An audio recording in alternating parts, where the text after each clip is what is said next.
Hadia Shahzad was a newly divorced single mom when a man she considered a friend offered her the chance to open a catering business in Peru.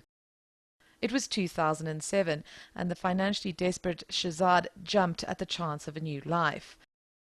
But the promised deal never materialized, and on her way back home, police found almost 4 kilograms of cocaine stuffed into the rucksack she'd agreed to take back for her would-be business partners.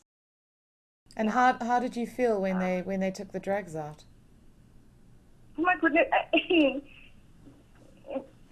Well, obvious shock. I've never seen cocaine in my life. Shahzad was originally sentenced to 9 years in jail, but only served 2.5. Her parole ended in 2011. Since then, she and her young daughter, whom she had after being released, have been trying to get home. I can't work because of my illegal status, as you know. I've been here 7.5 years. It's long. And yes, there's times when I feel I'm never going to get home. I have to get home. My parents need me very badly. My child needs me too.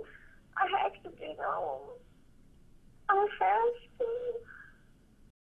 NGO Locked Up, which helps South Africans imprisoned overseas, is trying to raise money to bring paroled inmates home. Among them are Shahzad and 68-year-old Moneyless. The government in Peru overturned her fines, and she doesn't have the monetary means to buy a ticket home. Therefore, the Peruvian prisons will not release her.